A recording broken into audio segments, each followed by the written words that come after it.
And good afternoon. You're listening to Ken Hudnall. This is the Ken Hudnall Show. Coming to you from our studios right here in exciting El Paso, Texas. Gateway to the Old West and most haunted city in the country. Well, today's May the 21st, the 141st day of this year. Just 224 days remain to the year's over with, and we'll start a new one. It's International Tea Day, globally recognized by no less than the United Nations, celebrating the thousands of years of history behind tea.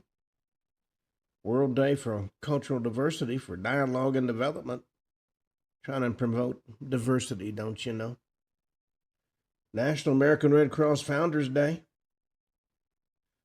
National Waiters and Waitresses Day. On this date in 1927, Charles Lindbergh completed his first solo nonstop flight across the Atlantic Ocean. And on this date in 1932, Amelia Earhart successfully landed in Northern Ireland, the first woman to fly solo across the Atlantic Ocean. Well, let's see what stories we have in the news today, because it's like the old curse, may you live in interesting times. We're certainly there. Well, the former Department of Justice prosecutor has been charged with stealing confidential Jack Smith investigation documents about President Trump.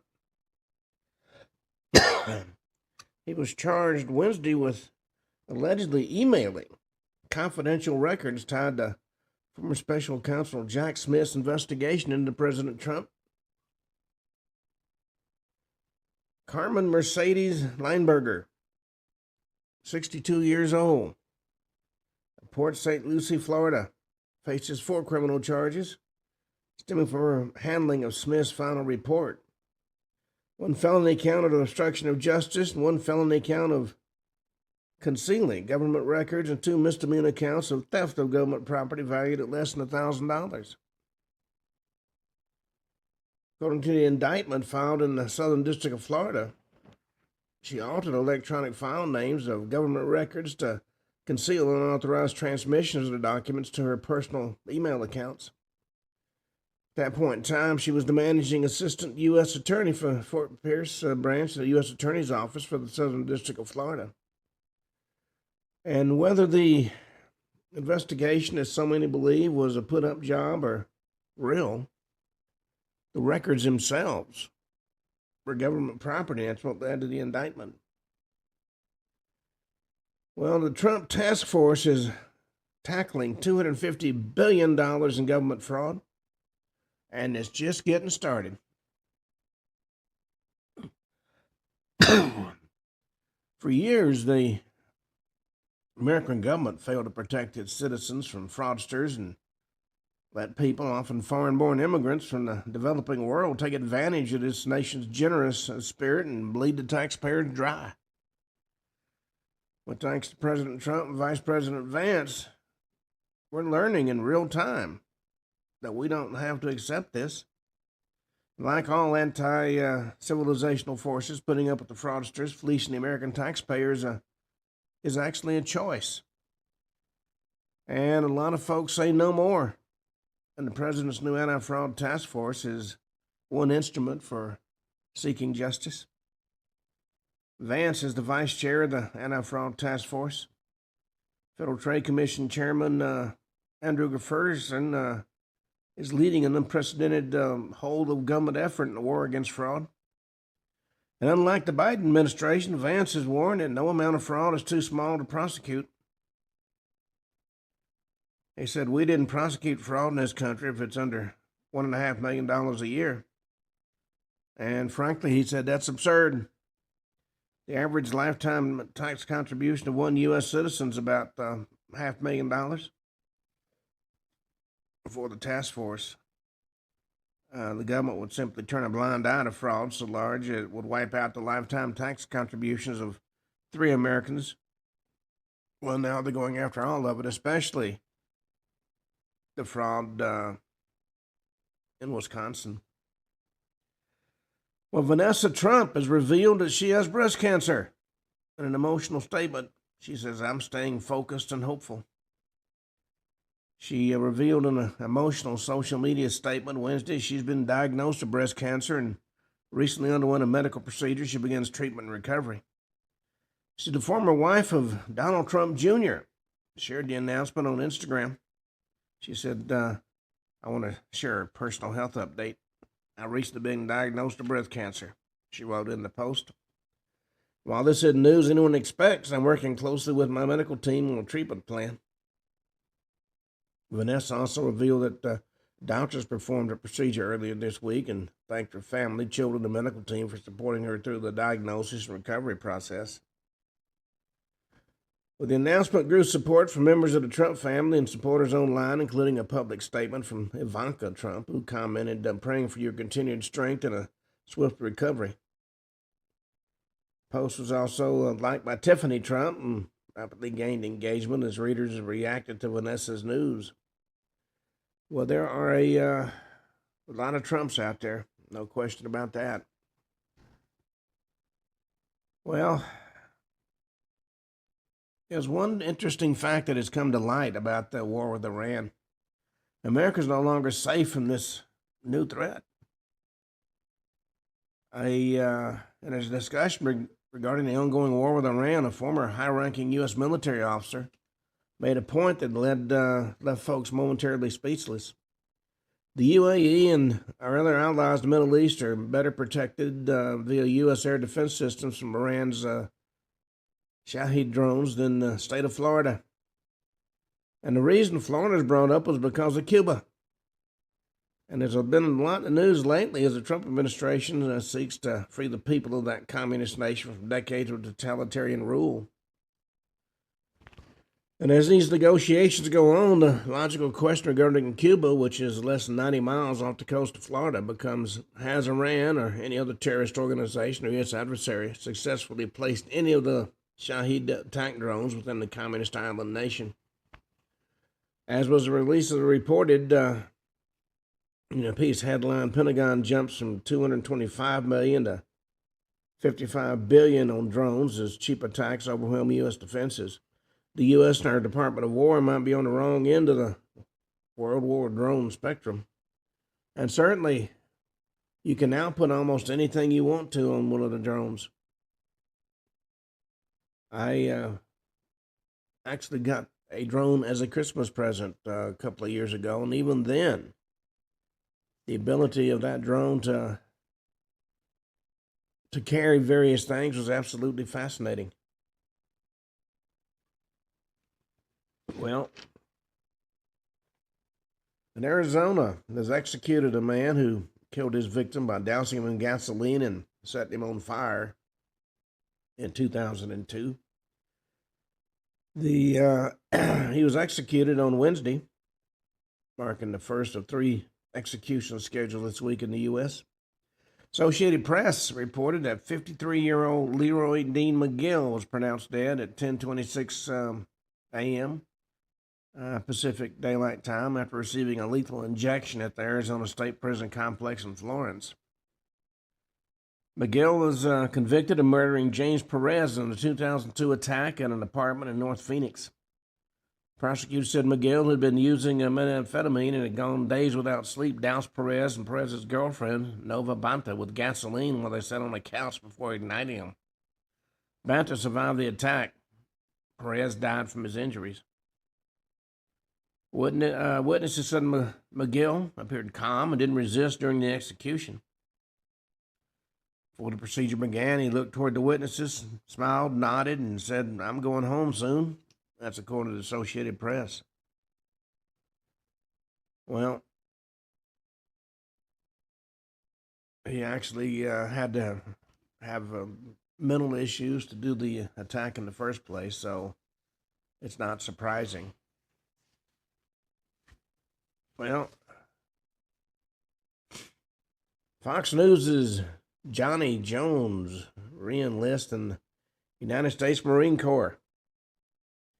Fox News host Johnny, or Joey, Jones re-enlisted in the U.S. Marine Corps on Wednesday during a swearing-in ceremony at the Pentagon. The last job he had in uniform, his job was to get better, was to heal. Very selfish thing. My job was to heal. Marine Corps paid me to get better, and then I retired, and nothing wrong with that, but it was unfinished business, he said at the ceremony. A formerly retired staff sergeant, served 8 years in the Marine Corps and was deployed twice. Suffered a life-changing injury while deployed in Afghanistan as an explosive ordnance disposal technician. 2010 IED-related incident resulted in the loss of both of his legs and severe damage to his right forearm and both wrists. He said, if there's an opportunity for me to serve, there's no reason why a no-legged 40-year-old staff sergeant should be able to put the uniform on, other than these men believed it. And the goal here is to open the door for anybody else that has something left to give, he told his military colleagues that were in the room. He was joined by Secretary of War Pete Hegseth, who led the swearing-in ceremony at the Pentagon's Hall of Heroes. It's interesting to see the folks in the news that I met when I was doing commentary for Fox. In fact, a couple of trips to D.C. where I wound up being on the air doing color commentary. I met Pete Hegseth and a lot of the others. It's always interesting to see folks you've met going about their daily job on the news. Well, there are 3 dead and 18 first responders quarantined after exposure to an unknown substance at a New Mexico home. The substance is still unidentified. New Mexico State Police said officers responded about 11 in the morning to a residence in Mountain Air, New Mexico, to assist the Torrance County Sheriff's Office in what was initially believed to be a suspected overdose involving an unknown substance.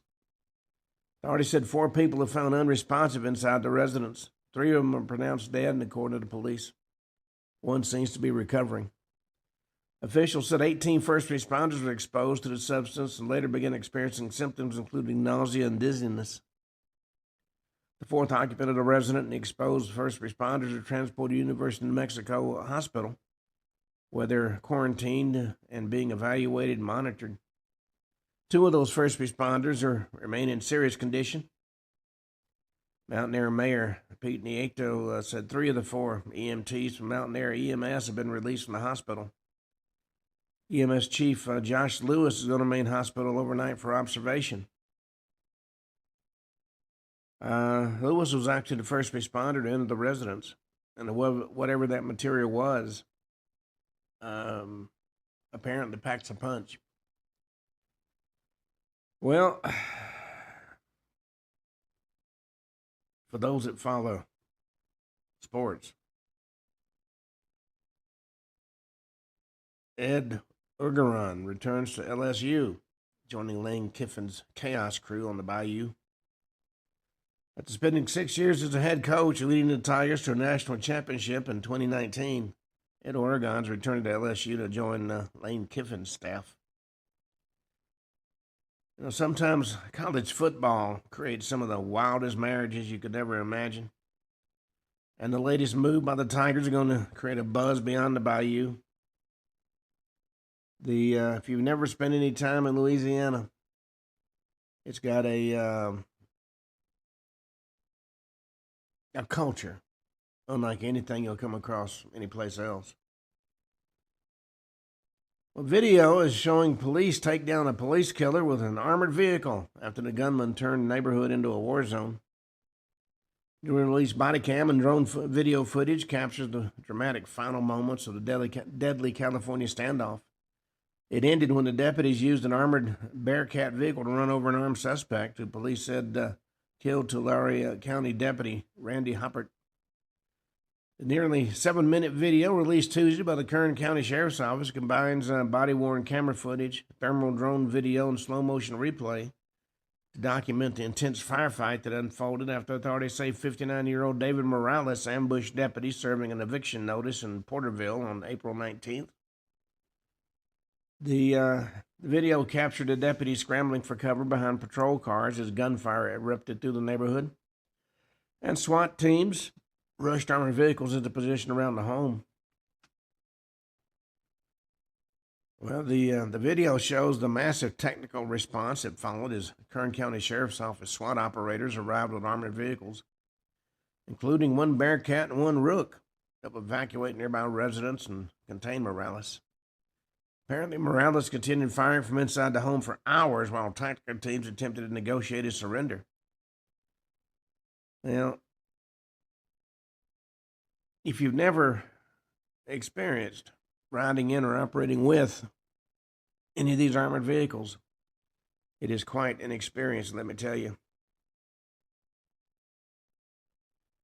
Well, Denise Richards has debuted a shocking facelift transformation in a before and after photo shoot. And she's bearing it all when it comes to her facelift. She's 55 years old. She underwent the plastic surgery procedure in 2025. And in a new interview, she revealed details about her shocking transformation, a divorce-filled recovery, and the pushback she received from her daughters. She said, "I wanted to put things back up where they were before," she said. First time she had plastic surgery was when she got breast implants at just 19. She's had revision surgery since that point in time. But this was the first time she said she had cosmetic surgery on her face, and she was terrified. Well, if you ever saw Starship Troopers, which was the first time I saw her in a movie, she was quite a stunning young lady then, and still not bad now. Well, top Democratic lawmakers are ducking questions when pressed about Plattner's Reddit scandal. In fact, top Democratic leaders refused to answer whether Maine Senate candidate Graham Plattner's newly uncovered vulgar post to become a liability for Democrats ahead of the midterm elections. If I'm not mistaken, he's the one that is sporting the Nazi tattoo. According to House Minority Leader Hakeem Jeffries, Democrat of New York, I haven't seen any post. Newly surfaced Reddit post tied to Plattner from an archive of roughly 2,000 salacious jokes includes graphic sexual comments about masturbating in portable toilets and praising explicit graffiti depicting genitalia. Well, quite a lot of elected officials have histories they'd rather keep hidden. He's just one of them. Well, taxpayer spending on exorcism derails Senate testimony. My favorite senator, Senator John Kennedy, Republican Louisiana, railed against California's Medicaid program, Medi-Cal, which is facing scrutiny from the Trump administration over fraud allegations. As Kennedy highlighted reports during a Tuesday hearing that the state covers exorcisms and other faith-based healing practices. Well, having spent some time in California, if it's strange, you can find it in California. Medi-Cal spending practices have faced growing scrutiny as California's Medicaid spending has more than doubled since 2019, rising from roughly $100.7 billion to a projected $222 billion in 2026. Just last week, the Trump administration suspended $1.4 billion in federal funding for California home health and hospice programs after Vice President Vance's anti-fraud task force identified an estimated $600 million in suspected fraud within the state's Medicaid system. And Kennedy alleged during his line of questioning to Acting Attorney General Todd Blanche that taxpayer dollars are being used to cover the cost of exorcisms, religious practice most commonly associated with the Catholic Church and other indigenous spiritual practices. Well, California has 12% of the population in the last 10 years, Kennedy told Blanche.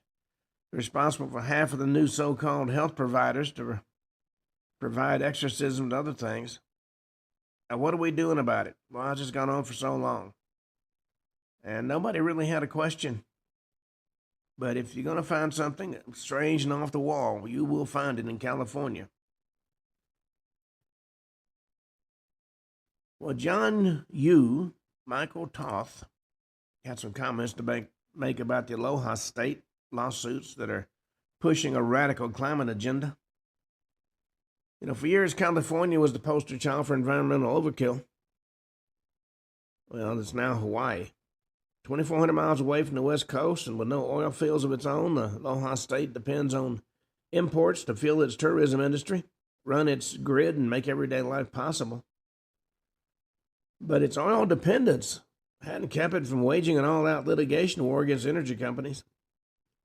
Hawaii Attorney General Ann Lopez, along with Honolulu and Maui, are suing the oil and gas industry for untold billions based on alleged climate-related harms. These sweeping cases reveal the political corruption that infects Hawaii's legal system and demands federal investigation and preemption of Hawaii's shakedown of the energy industry. I can't talk this morning. Well, even some of the scientists that I've talked with can't tell me 100% for sure that there's any climate change that can be directly impacted by humans and what we do or don't do. Well, talking again about Graham Plattner,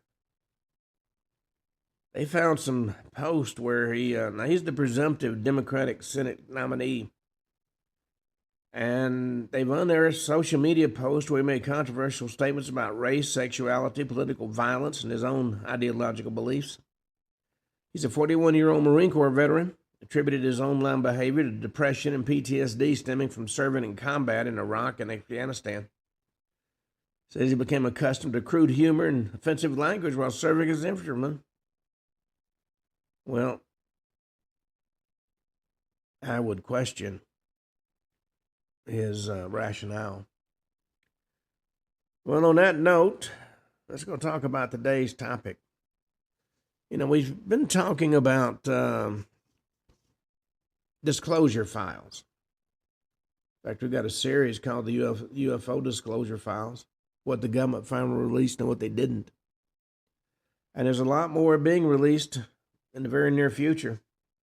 Videos going all the way back to 1955 that has been hidden from the population. Well, pilots, especially military pilots, are trained observers. But there's a lot of pilots that just can't explain what they see in the sky. In fact, military pilots, their careers depend on recognizing aircraft silhouettes and understanding atmospheric conditions, identifying threats, and maintaining composure under extreme stress. They're not easily rattled, nor are they prone to confusing ordinary objects for extraordinary phenomena. And that's why pilot encounters have become one of the most important elements in the disclosure movement. For decades, aviators reported incidents privately while avoiding public discussion. The stigma surrounding UFO reports has been very severe. Careers have been damaged. Security clearances have been questioned. Promotions have been jeopardized. As a result, a lot of pilots just remain silent. The release files in recent congressional hearings changed that dynamic dramatically. One by one, military aviators have begun stepping forward.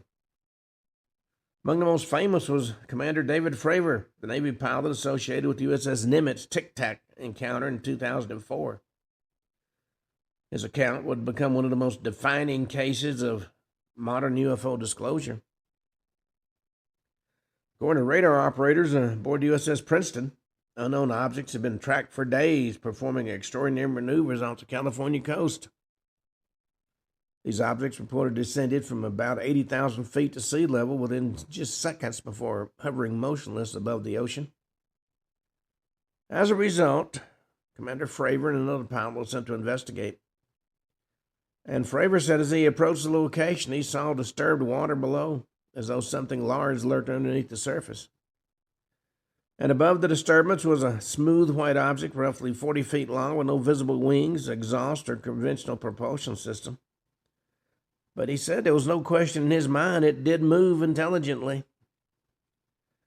Well, when he descended toward it, the craft reported to react to his aircraft before it accelerated away at an astonishing speed. Seconds later, radar operators informed him the object had reappeared dozens of miles away at a prearranged combat air patrol point. Well, the implications, of course, stunned the military personnel involved in the encounter. If his account was accurate, and there's been nothing to question it so far, the object demonstrated capabilities far beyond known aerospace technology. First off, it had instantaneous acceleration. There was a lack of visible propulsion, had hypersonic maneuverability, and the apparent awareness of military operations. It could actually anticipate what he was going to do. Pentagon later authenticated infrared footage connected to subsequent encounters involving Navy pilots, and that was unprecedented. Instead of poo-pooing the whole thing and making it go away, the Pentagon actually said, yes, these gun camera footage are real. Additionally, aviators described objects shaped like spears and cubes enclosed within transparent fields and metallic discs and dark craft maneuvering without visible control surfaces. Some encounters occurred alarmingly close to collision range. Lieutenant Ryan Graves later testified publicly that pilots operating near the East Coast encountered identified objects so frequently they became almost routine. Radar upgrades had reportedly increased detection capabilities, revealing targets previously unnoticed. According to Graves, some objects remained stationary against hurricane-force winds, while others accelerated instantly beyond tracking range. Pilots involved were not fringe believers by any means. Active-duty military personnel entrusted with advanced aircraft and national defense responsibilities. And that fact transformed public perception. For decades, skeptics dismissed UFO reports as unreliable eyewitness testimony. But when the witnesses are trained military aviators backed by radar systems, infrared sensors, and classified tracking equipment, and they describe impossible aerial maneuvers, the issue becomes harder to ignore. The released files have revealed numerous additional pilot encounters dating back decades. Commercial airline crews report near collisions with unknown objects. Strategic bomber pilots have described the luminous craft pacing their aircraft. Helicopter crews encountered silent triangular formations maneuvering at low altitude. Many of these reports end similarly. The object accelerated away before identification could be made. Skeptics continued proposing explanations involving sensor errors and atmospheric distortions and drones and secret aircraft or misinterpretations under stressful conditions. Some cases undoubtedly involve these factors, but not all of them by any means. Even intelligence officials privately admitted certain incidents remained unexplained despite extensive analysis.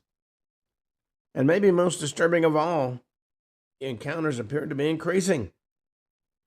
Now, whether due to improved detection technology, changing reporting culture, or genuine escalation of activity has remained uncertain. One condition or conclusion, rather, seems increasingly clear. The skies over military training zones and restricted airspace are not always under complete human control. Now, no organization on Earth guards secrets more aggressively than the intelligence community. Information is its currency, its weapon, and its shield. When an intelligence agency classified material for decades, researchers inevitably asked the same question. What are they trying to hide? Well, the released UFO files revealed an uncomfortable truth. Intelligence agencies have maintained deep involvement in the phenomena for generations.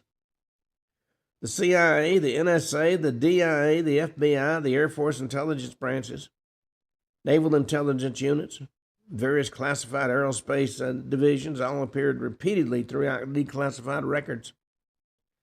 Publicly, most agencies minimized interest in UFOs. Privately, they continued investigating. And that contradiction fueled suspicion for several decades. Some researchers argued intelligence agencies knew extraterrestrial visitation was real, concealed the evidence. Others believed the secrecy involved classified aerospace technology unrelated to alien life. And still others suspect the phenomenon itself may have been useful as cover. Well, the Cold War provided fertile ground for deception operations. Advanced reconnaissance aircraft such as the U-2 and the SR-71 Blackbird initially generated numerous UFO reports because civilians and even military observers had never seen the aircraft operating at such altitudes and speeds. Intelligence agencies exploited that confusion when convenient, of course. If the public blamed strange sightings on extraterrestrials, classified aviation programs remained protected. But the release file suggests the story was far more complicated than the simple cover operations. Internal memoranda showed intelligence analysts repeatedly confronting incidents they couldn't fully explain. Radar tracks, pilot reports, satellite observations, and multi-sensor encounters occasionally defied conventional interpretation. Some documents hinted at intense disagreement within the intelligence community itself.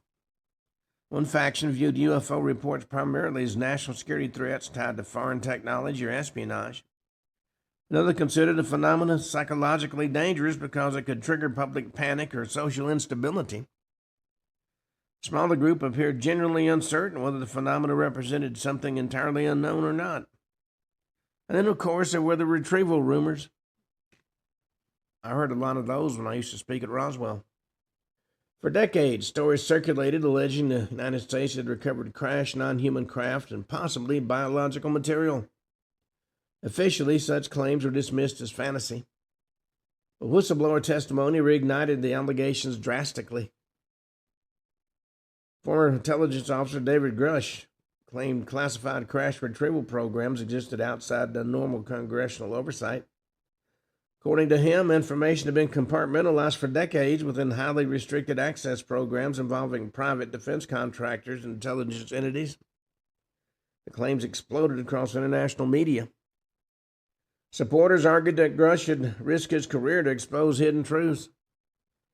Critics insisted no physical evidence had been publicly produced to show any alien bodies had been recovered.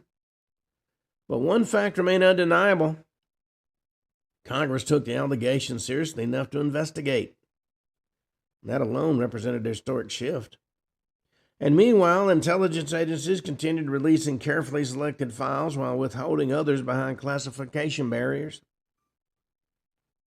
Researchers noted familiar patterns: partial declassification, extensive redactions of documents, missing attachments, contradictory statements, and references to programs whose details remained inaccessible. Well, some investigators concluded the intelligence community was conducting controlled disclosure, releasing enough information to acclimate the public while protecting deeper secrets. Others believed the agencies themselves lacked definitive answers. That possibility may have been the most unsettling of all. For decades, governments projected certainty. Officials dismissed UFO reports confidently and repeatedly assured the public there was nothing extraordinary to investigate. But what if the truth was far more ambiguous? What if intelligence agencies had spent generations studying a phenomena they still couldn't fully understand? Well, the release files hinted at precisely that possibility. And somewhere behind the redactions, the intelligence community's hidden war over secrecy, disclosure, and unknown phenomena continued. I might make mention there's been a new release, if it hadn't been released yet, it's going to be released shortly, showing evidence going back, as I said earlier, to 1955. We're going to be doing another book on that very shortly. Well, disclosure, of course, didn't arrive suddenly. It emerged through pressure. For decades, government agencies controlled the flow of information surrounding unidentified aerial phenomena. Files remained classified, witnesses stayed silent, media ridicule discouraged serious investigation. But eventually, the pressure became too great to contain. It was actually the internet that changed everything. In earlier decades, information could be buried relatively easily. Local newspapers ignored unusual sightings. Television networks avoided controversial subjects. Intelligence agencies classified records for generation. But digital communications shattered those barriers. Pilots, radar operators, scientists, military personnel, and civilians could now share information globally within minutes. Leaked videos spread across social media before governments could contain them. Independent researchers compared documents, radar data, and witness testimony in real time. The old model of secrecy began breaking down. Congressional pressure intensified after Navy encounters became public. Senators demanded classified briefings. Defense officials faced growing scrutiny of unexplained objects operating near military installations and training zones. And at the same time, public fascination exploded. Podcasts and documentaries and online forums and investigative programs transformed UFO disclosure into a global cultural phenomenon. Millions of people who once ignored that subject now began paying attention. Governments responded cautiously. Pentagon admitted certain videos were authentic while carefully avoiding definitive conclusions. Intelligence agencies released selected files but resisted broader transparency. Officials acknowledged unidentified phenomena existed while refusing to explain the origins. The wording mattered. By shifting terminology from UFO to UAP, UFOs, unidentified flying objects, and UAPs, unidentified aerial phenomena, officials attempted to remove decades of cultural baggage associated with flying saucers and alien invasions. But skepticism remained. Researchers argued that the disclosure process appeared tightly managed. Why release some information while continuing to classify other material? Why acknowledge certain incidents while denying access to broader records? Doesn't make any sense. Some believe governments were preparing the public gradually for a larger revelation. Others suspected the entire disclosure movement served strategic purposes unrelated to extraterrestrials. And in the discussions, a number of possibilities emerged. Number one, justification for increased defense spending. Number two, concealment of classified aerospace programs. Maybe intelligence manipulation or psychological operations or geopolitical messaging directed at foreign adversaries. Could be any of those. Meanwhile, divisions formed within the UFO research community itself. One group believed full disclosure is finally approaching. Another warned the public was receiving only carefully curated fragments designed to shape perception rather than reveal the truth. The released files intensified those debates dramatically. Some documents appear generally revealing, others look suspiciously incomplete. There were missing pages and blacked out sections and references to inaccessible annexes that filled in the speculation. And then came the whistleblowers. Former military and intelligence personnel increasingly stepped forward, claiming deeper programs existed beyond public awareness. Some alleged retrieval operations involved non-human technology. Others described classified studies examining propulsion systems, materials, science, and biological anomalies. Of course, not everybody believed them, but the cumulative effect was undeniable. A subject once ridiculed as fringe fantasy had become mainstream political and national security discourse. Universities quietly began studying the phenomena. Scientists debated sensor evidence publicly. Journalists who once mocked UFO reports started treating the topic cautiously and seriously. Still, fundamental questions remained unanswered. What exactly was being disclosed? How much still remains hidden? And maybe most importantly, the question is, who controls the narrative? Well, the battle over disclosure was no longer merely about unidentified objects in the sky. It had become a struggle over information itself. Governments wanted control, transparency. Researchers wanted full access. Intelligence agencies balanced secrecy against growing public pressure. And of course, caught in the middle in all this was the public itself. Forced to navigate a maze of conflicting statements, partial revelations, sensational claims, and unanswered questions. But one thing had become impossible to deny. The era of automatic dismissal was over. The fight over what humanity should be allowed to know had only just begun. You know, you have to keep in mind that as far back as the Robertson panel, and I think that was in '53, the government's default solution, so to speak, was classify. They were afraid the public would freak out if they knew the truth. So a lot of effort was put into keeping everything secret. Well, no aspects of UFO research is generated more controversy than the allegation governments secretly recovered crashed non-human craft. For decades, the idea remained confined largely to conspiracy literature, whispered testimony, and rumors passed between military veterans, intelligence insiders, and researchers operating on the edge of public scrutiny. Mainstream scientists dismissed these claims outright. Government officials denied them repeatedly. But then the disclosure era arrived, and that changed the conversation. Suddenly, former intelligence personnel began making public allegations under oath and through official channels. Congressional investigators demanded briefings. Journalists revisited decades-old cases once dismissed as fantasy. And buried within the newly released files were references that appeared to hint at retrieved operations, exotic materials being analyzed, and compartmentalized aerospace programs hidden behind layers of classification. Of course, the most famous alleged retrieval incident took place in Roswell, July 1947. Military officials from Roswell Army Air Force Base announced that they'd recovered a flying disc from a ranch near Kelowna, New Mexico. Of course, within hours, that statement was retracted and replaced with the explanation that everything came from a weather balloon. That became the military's default explanation for everything.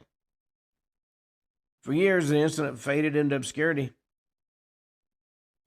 And primarily thanks to Stanton Friedman, who had the opportunity to know. Beginning in the late 1970s, witnesses began resurfacing. Former military personnel described unusual debris, unlike conventional materials. Some even alleged bodies had been recovered. Others claimed intelligence officers imposed secrets under threat of imprisonment. And I know some people who, the Counterintelligence Corps got involved in Roswell in '47.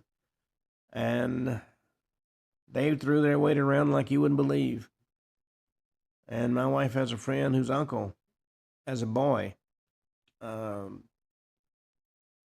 living and working on the ranch where the debris was found. He was scared so bad he went back to Mexico and won't even visit the U.S. Skeptics countered that memory distortion, sensationalism, and mythology has transformed an ordinary military incident into modern folklore. The Air Force later claimed the debris likely came from Project Mogul, a classified balloon program designed to monitor Soviet nuclear testing. But questions do linger. Why had military officials initially announced recovery of a flying disc? Walter Haut was the public information officer who released the press release on the direct instructions of Colonel Blanchard, who was the commander of the base. Why were witnesses describing unusual materials decades later? Why did intelligence agencies continue treating certain records as sensitive? You know, Roswell became the foundation upon which later retrieval allegations were built. Throughout decades, researchers compiled reports involving alleged crashes in New Mexico, Pennsylvania, Arizona, Nevada, Brazil, Russia, and even remote regions of Europe. These stories are clearly unreliable. Some of them were. Others contained enough corroborating testimony to remain intriguing. The modern disclosure movement gave those older claims renewed attention. Whistleblower testimony became particularly explosive when former intelligence officer David Grush alleged that the U.S. maintained secret retrieval and reverse engineering programs involving craft of non-human origin. According to Grush, portions of these programs allegedly operated outside normal congressional oversight through highly compartmentalized contractor networks. His statements ignited global controversy. Supporters argued his background with intelligence circles gave credibility to the claims. Critics noted that no publicly verifiable physical evidence had yet emerged showing extraterrestrial technology existed. Still, Congress took the allegations seriously enough to investigate. That alone represented a historic shift. If members of Congress took time out from their barbecues and coffee breaks and lording over the rest of us to actually investigate, that said something. The release files also revealed longstanding government interest in advanced materials research. Some documents referenced investigation into unusual alloys, metametals, aerospace concepts far beyond conventional aviation engineering. Researchers immediately speculated about whether such studies connected to alleged retrieval programs. Defense contractors became another focus of suspicion. For decades, theorists alleged private aerospace companies stored or studied recovered technology under government contracts, shielding programs from traditional public oversight laws. Again, definitive proof remained elusive, but the pattern of secrecy fueled speculation endlessly. If retrieval programs truly did exist, the implications would be staggering. Number one, we might be looking at revolutionary propulsion systems, or advanced energy generation, or exotic materials science, or potentially confirmation humanity was not alone in the universe. But another possibility also remained equally disturbing. What if governments themselves are uncertain what had been recovered? The release files occasionally hinted at confusion within classified investigations. Analysts debated interpretations. Engineers struggled with unexplained properties. Intelligence officials argued over credibility assessments. Maybe the retrieval mystery persisted because even those closest to the program lacked complete answers. Whether the truth ultimately involves extraterrestrial craft or advanced terrestrial technology or intelligence deception, or a combination of all three, one fact does remain clear. The crash retrieval allegations are no longer confined to fringe speculation. They've entered the center of the disclosure debate itself. Well, to understand the UFO secrecy debate, you have to first understand the hidden financial universe known as the black budget world. Most citizens imagine government spending as transparent and publicly debated. In reality, enormous sums flow through classified programs shielded from ordinary oversight under the justification of national security. Within this shadow system exist projects so compartmentalized that even senior officials don't know a lot about them. For decades, UFO researchers suspected parts of the phenomena intersected with this classified world. The released files strengthened those suspicions dramatically. Throughout the Cold War, the U.S. invested heavily in secret aerospace development. Advanced reconnaissance aircraft, stealth technology, hypersonic research, satellite systems, electronic warfare platforms, and experimental propulsion concepts all emerged from programs hidden behind layers of secrecy. Some remained undisclosed for decades. The U-2 spy plane shocked observers when first revealed publicly. The SR-71 Blackbird seemed almost science fiction when details finally emerged. Stealth aircraft such as the F-117 operated in secrecy long before the public knew they existed. And these realities created a very important question. How many unexplained UFO sightings actually involve classified human technology? Intelligence agencies sometimes encourage public confusion. If civilians and foreign governments interpreted advanced aircraft as extraterrestrial phenomena, classified capabilities remain protected. Some former officials later hinted that UFO mythology occasionally served useful strategic purposes. But the release file suggested a relationship between black projects and UFO reports was more complicated than simple deception. Some incidents involved objects outperforming even the most advanced known aerospace systems. Military analysts privately admitted certain encounters demonstrated acceleration, maneuverability, and propulsion characteristics beyond publicly acknowledged human engineering. And of course, that raised additional disturbing possibilities.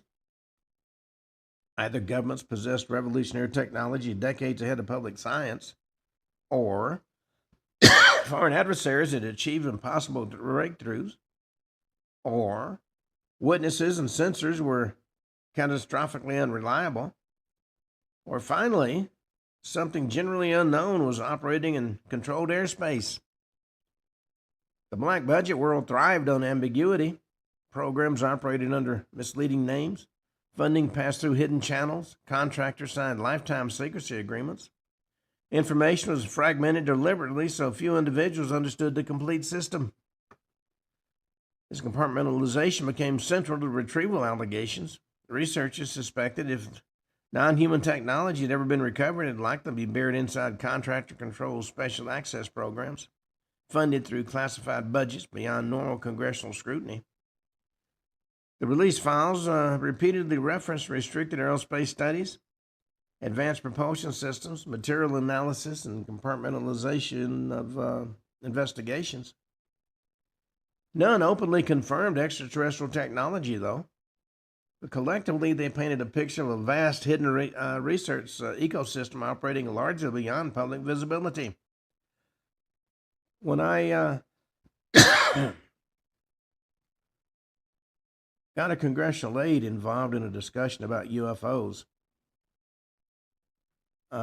he admitted at one point, before immediately retracting, that only about a third of the money that went into black budgets was actually tracked or authorized by Congress. You got to wonder about that, because the billions and billions and billions of dollars go into the black budget world. Well, some whistleblowers claim the secrecy itself had become dangerous. Revolutionary technologies exist within black programs, whether human or non-human. The elected officials, even portions of the military chain of command, might remain unaware of their full scope. That possibility alarms certain members of Congress. Hearings increasingly focus not merely on UFOs themselves, but on oversight. Who controlled these programs? Who decides what remains classified? And how much information has been withheld from both the public and the government leadership? Meanwhile, skeptics continued arguing the simplest explanation remained classified human technology. Maybe many extraordinary sightings involved experimental drones and hypersonic systems and electronic warfare platforms, or aerospace breakthroughs unknown outside of restricted circles. And certainly it was a very plausible theory. But if it's true, it raises another unsettling question. How advanced has secret technology become compared to what the public has been allowed to know about? The black budget could offer few answers, of course. It existed specifically to protect secrets, not to reveal them.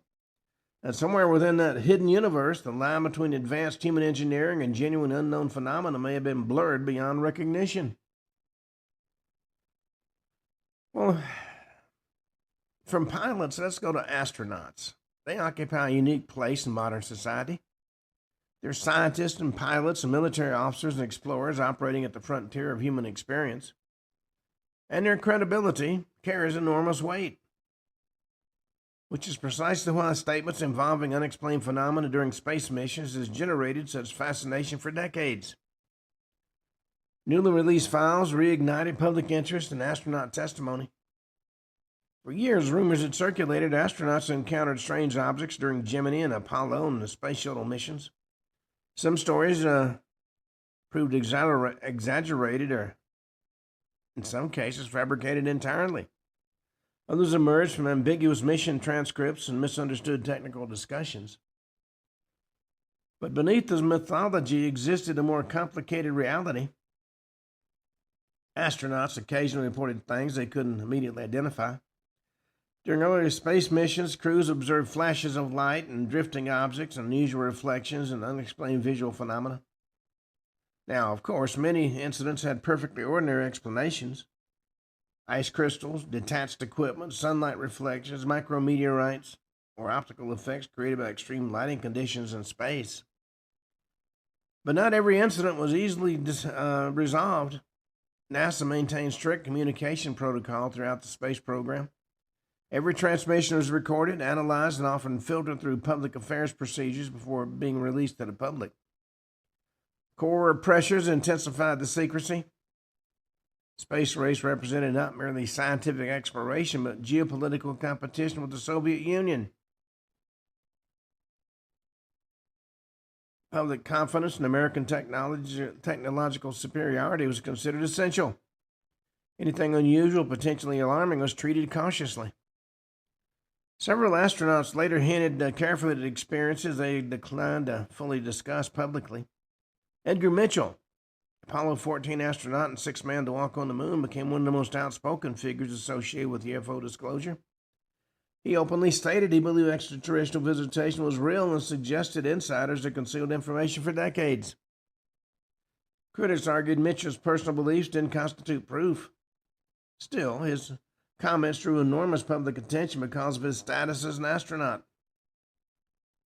Gordon Cooper, one of the original Mercury astronauts, also expressed belief that UFOs represented genuine phenomena deserving serious investigation. Cooper described military incidents involving unidentified craft and criticized official secrecy surrounding the subject. Other astronauts remained far more cautious. Many denied witnessing anything extraordinary directly. Some warned that public misunderstanding frequently distorted ordinary mission events into sensational UFO claims. And the release files complicated matters further. Documents involving mission tracking anomalies, unidentified radar contacts, and unusual observations surfaced repeatedly. Now, of course, most lacked definitive conclusions, but they demonstrated continued government interest in unexplained aerospace events occurring beyond Earth's atmosphere as well as within it. The Apollo missions remained especially controversial. Researchers scrutinized mission transcripts, obsessively searching for references to unknown objects. Certain conversations involving bogies and lights or unidentified reflections fueled endless speculation online. Skeptics pointed out that astronauts routinely use technical shorthand during missions. Context often transforms supposedly mysterious exchanges into ordinary operational discussions. But in spite of it all, public fascination persisted. And why might that be?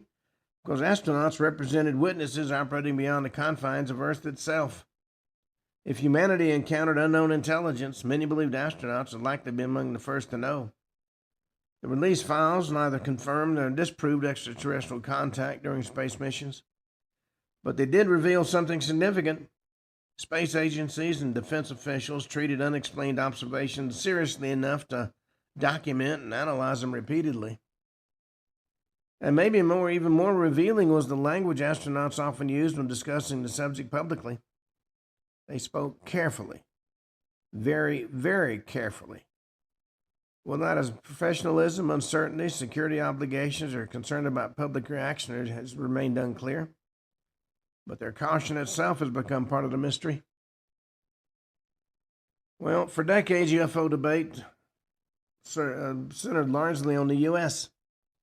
Hollywood films, Roswell mythology, Pentagon investigations, and congressional hearings dominated public perception. But the newly released material highlights an important truth. The phenomena is global and always has been. Governments around the world have investigated unidentified aerial phenomena for generations, often under circumstances remarkably similar to what happened in the U.S. Military pilots encountered unexplained craft, radar operators tracked impossible maneuvers, intelligence agencies classified reports. Officials publicly minimized incidents while privately continuing their investigations. The pattern repeated across continents. France became one of the few countries to approach the issue with unusual openness. Its space agency established GEIPAN, G-E-I-P-A-N, an official organization tasked with analyzing unexplained aerospace phenomena. And French investigators compiled thousands of reports and acknowledged that certain cases remained unresolved despite extensive analysis. And on that note, we come to the end of today's show. We'll be back tomorrow and talk more about UFO disclosures. Until then, this is Ken Hudnall for the Ken Hudnall Show saying have a truly great evening.